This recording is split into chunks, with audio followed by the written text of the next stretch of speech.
Hawk fans, you've got home, but only just. You've never seen a winning team so angry in your life. Rao, dangerous, strides in, kicks his second, this young man. Turns inside. Charlie, hugely. Mark of the year contender.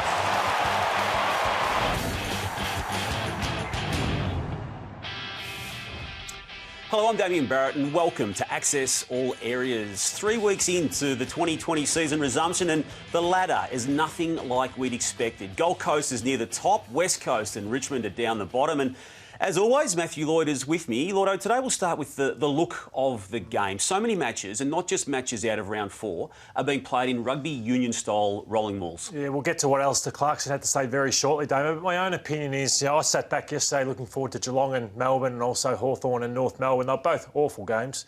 You want to turn them off, but we can't do that with what we do as a job. But probably for me, a lot of discussion has been around from Chris Scott. Should we take it from 18 players on the field back to 15, 16? But that's not what I want the game to get to. I think the starting point, and it's much easier, is my 3-point is instead of 15-metre kicks, it should be moved to 20 or 25. Yep. So that stops the possession-style game. This is your 3-point plan to fix it? This is my 3-point plan that might be able to just break things open without putting extra lines on the field or taking players off the field, which is traditional with our great game.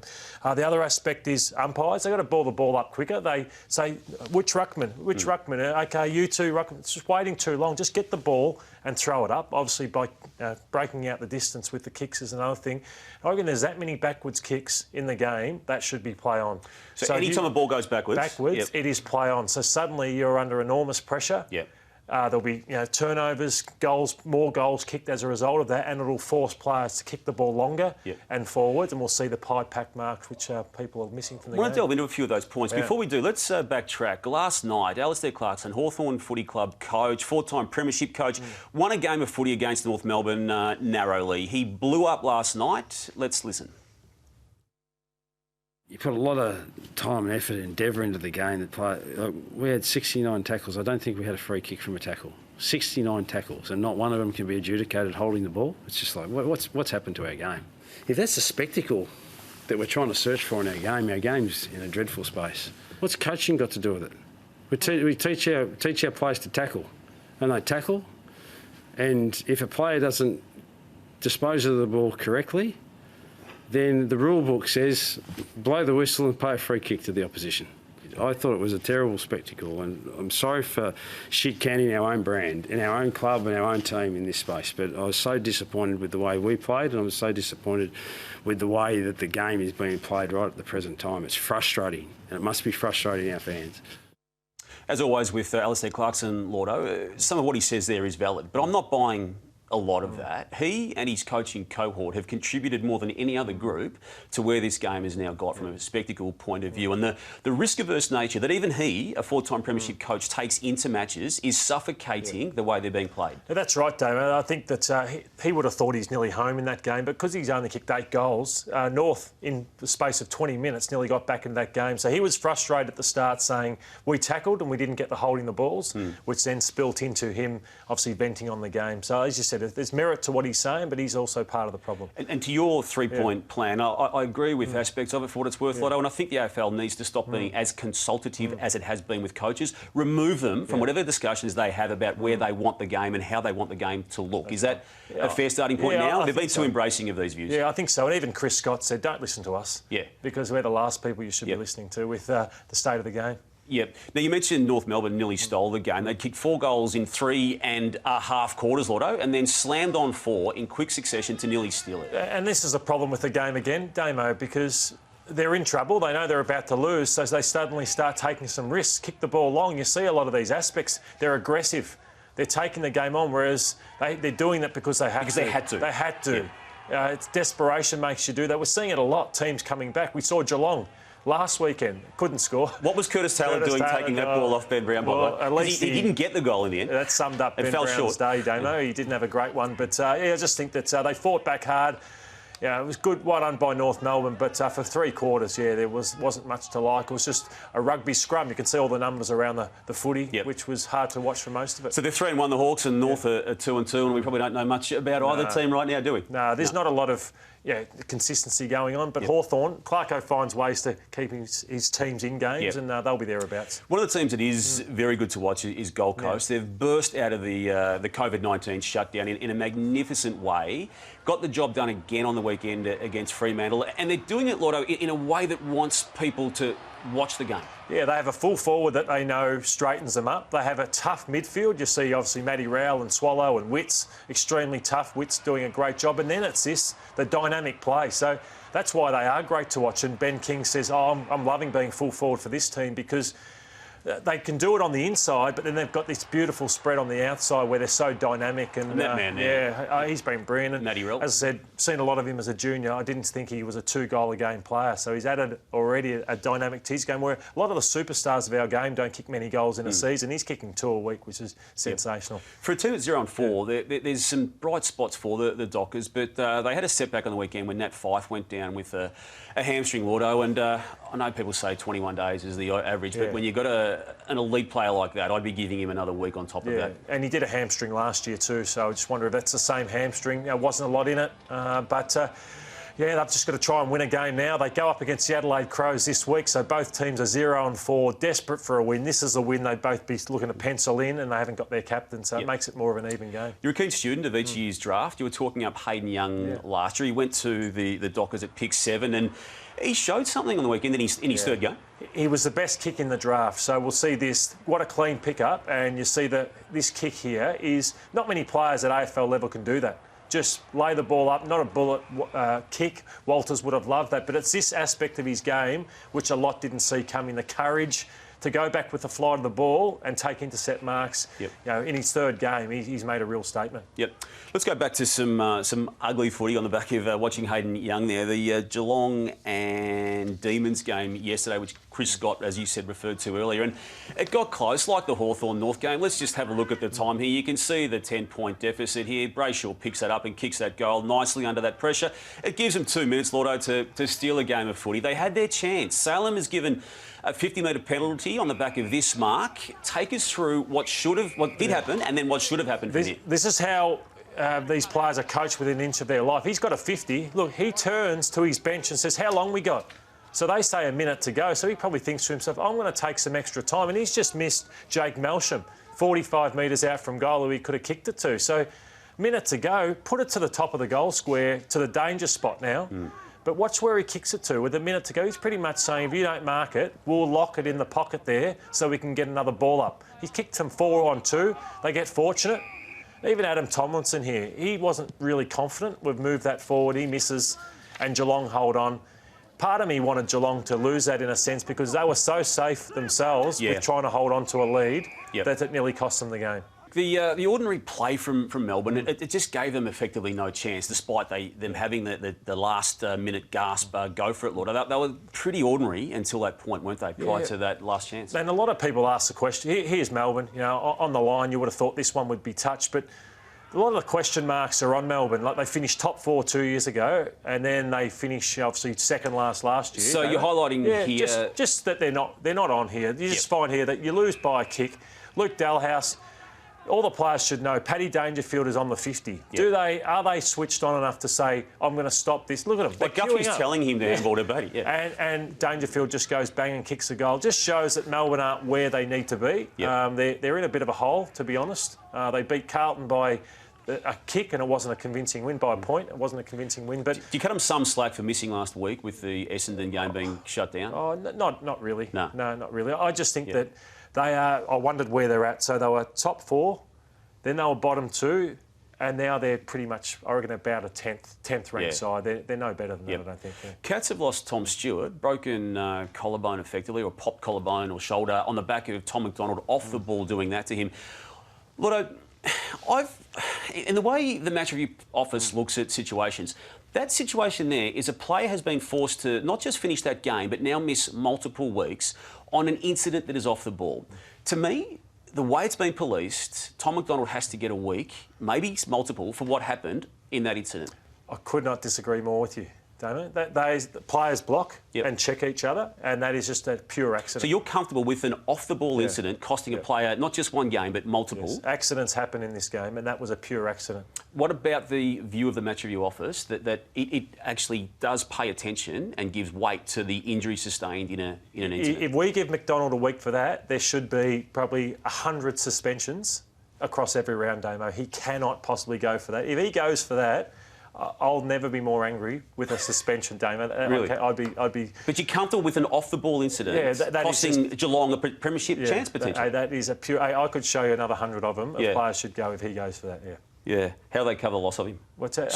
You can't, because I think they were too stagnant with their ball, and he's the one that's the line breaker. So he's a huge loss for Geelong. Someone that was also stagnant was the Tigers in their loss against St Kilda. Something's going on at the Tigers, Lotto. Yeah, this is just brilliant vision that the AFL team here has put together. Here is obviously Sydney Stack, and he's up against Loney. Arm across, Sydney Stack. Your team's not going well. Put an arm across, but because you don't want to do that and you want to play an attacking brand of footy, you get punished. Here's obviously Josh Caddy in the centre of the ground. He's on Bradley Hill. Understand that Bradley Hill is much quicker than you, and he is goal side of you. Yes, it's on a wing and it's in a neutral position, but there's no coming back from that. And I think Josh Caddy, as a wing, he cannot play wing at AFL level ever again, because I think that he's not quick enough and he's getting exposed on the wing. This is their defence, who's normally really organised and set up. Tim Membry, how can he be in at the top of the goal square having no touch on him whatsoever? So Tim, he's just standing there, he's thinking, how good is AFL football when Grimes and Asprey aren't laying a glove on me? So he takes that mark. And again, Tim Membry, top of the goal square. There's 3 St Kilda players and 2 Richmond players. Why can that happen? So it just shows that they're unorganised, they're not playing as ruthless a football as they need to be, and that's why they're in the position they're in, Damo. You said last week that the premiership medals may be strangling them. Yeah. Are they? I don't see the energy. I was there live for that one. I don't see the energy at Richmond, even from their best players, that we would have seen last year come finals time. And they're running out of time. It's got to happen this week. And those medals came in the 17 and 19 seasons. The 18 premiership was won by West Coast, and they equally are a worry with where they are. They got torched by Port Adelaide on the weekend. And you're spot on with the word torch, because 3 Port players just ran past West Coast players, and then what happens on the spread, you get hurt. They don't... It's again, are they not fit enough? Are they not hungry enough? Do they not have the energy? Is it all of the above? I think it could be all of the above, but it's a big indictment on AFL players to say they're not fit enough. But yeah, they're just not running hard enough. And they're like an Adelaide Crows in a sense that they can put up a fight for 15 or 20 minutes, but they can't put up a showing for 4 quarters. That's unbelievable to add Tim Kelly to this group, to add Nat Nui back, and yet look at this on the spread. They just cannot compete for 4 quarters with any opposition side. And we've now got a Richmond versus West Coast clash. Before we leave Port Adelaide, Lordo, this man is a superstar in the forward line there of Port Adelaide. We highlight this today to show that what they're doing this year is without the requirement of him to hit the scoreboard. If they were losing games, Robbie Gray would be under pressure. But they're in a fortunate position that they're winning games and he can just go under the radar, and I'm sure he'll catch fire shortly. Yep. We love the style of one South East Queensland club, and we love the style equally as much as the other one, Brisbane Lions.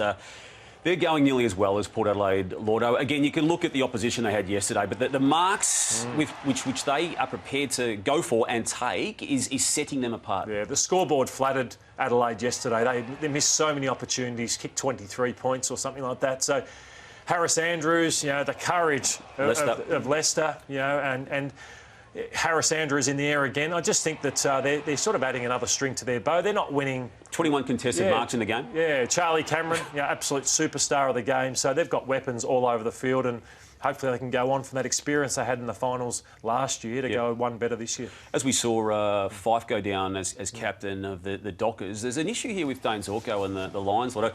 That's an Achilles, and it was a problem for him during the shutdown of the season after round 1. He didn't even train when the club was allowed to, when they were given government approval to do so. And I raise that now because he's gone down again, and that's a worry. If that Achilles cannot be shaken, his chances of having an impact, at least in the early stages of the resumption, are going to be adversely affected. You'd think that today they'd be asking themselves the question, do we give him 6 weeks off? Could that possibly help him in the back end of the year? If they might say, no, it's not going to do him any help, so we just got to keep working him through this. Yep. But you'd love to give him a break now and get him right for the back half of the year. So much scrutiny on what happens late in games. I've already done a couple of pieces. Let's go now back to the Townsend kick for Essendon late against Carlton. We'll backtrack in a moment, but that mark is taken there. You can see the time. You can see what's at stake with this kick. What should Essendon and defenders be doing here in terms of pushing Carlton out of the way? Yeah, late in games we really scrutinise these moments hard, and I just wonder why there's 5 Carlton players on the line. Should Hooker have stopped Jones and hit Jones in the head? Yeah, he should have blocked Jones's run, but there's also 5 Carlton players and 3 Essendon players, so if there was a 5v5, that might have got over the line. But also, if Townsend kicked that, we would have been scrutinising Carlton pretty hard. Yeah. How did Townsend mark that football? Yep. You'd have an issue if Tom McDonald got suspended, Lord. And as we speak, we don't know. Do you have an issue with Zach Merritt getting a week for that punch on Silvani? End of the night in hospital, blood on the lung, and also a fractured rib out of it. If he just played on, I think he just would have got a fine for that. But when a player has a fractured rib and he's in serious pain and in hospital overnight, I think Merritt, you couldn't get away with that. So I think a week is fair. Happy with that? Yep. Yeah. Look, you've been big on the Collingwood dynamic in the forward line. Mason Cox came back into the team, and it's not a shock that they lost to the team on Screen GWS. They lost to them in the prelim final last year. They lost again only narrowly on the weekend. But are you seeing anything that gives you hope that they're going to be okay when the big moments come? They'd be most probably pundits' premiership favourites, Collingwood, but I just am concerned, and I've raised it for a while, that Myercheck and Cox, can you trust them? Can you trust them to go on and be the premiership centre forward and full forward?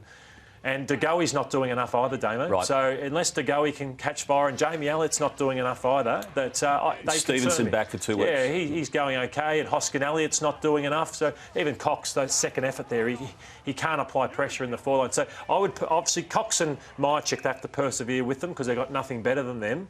But they do concern me that they can stand up come finals time. They're not Lynch and Revolt. Is that a bigger problem for them than the injury sustained by Jeremy Howe late in that game? He was in all-Australian form. He's been the general down there in the Collingwood backline for so long. That's a good question, Damo, because this is equally as big a loss. It's probably bigger than anything because what he does is he's such a dynamic kick. He's a beautiful kick. He makes so many things happen for them. Tom Langdon is been injured for a long, long period of time, who could have been his replacement. Yep. So I don't think he's ready for AFL. No, he's not, and he was contemplating retiring at the start of the year, Tom Langdon. Yep. So that is as big a loss as any we've seen this Just year. on losses, Aaron Norton's for the Bulldogs. Yeah, again, there's no one that can replace Norton. I know he wasn't flying, but that big body, someone who can kick 4 or 5 goals, he's a huge loss for them. They're getting a bit lippy up there in southeast Queensland, and Darcy McPherson did just that when he was given this free kick when Stephen Hill dropped the ball. And I don't mind it, Lordo, but if you've got to do what you're about to see here, you've got to back it up. Yeah, this is funny. You know, he's rubbed Hill's nose in it, and then you expect him to put it 10 rows back and give it to Hill again, but not do this. Kicking the man on the mark after you've just given Hill an absolute mouthful, but he'll learn from that. He will. Yeah. Now, we always thought there was only one Green to worry about at GWS. We've come to love him. He's my favourite player, Toby. He gets involved here with another Green, Tom Green. Well, Lord, we're not allowed to be. We've got to be socially distancing, don't we? He's gone the TJ move, Damo. A bit trying to plan a kiss on the cheek or something. Was that a kiss? It looks like he has tried to kiss Tom Green, not his brother, but just another Green. They do love him. The E on the end. They do love him. He was I think he just loved the performance of Tom, tough and hard at the end of that game. Thanks as always, Lordo, Thanks, on Access All Areas, and thanks for watching. We'll be back next Monday.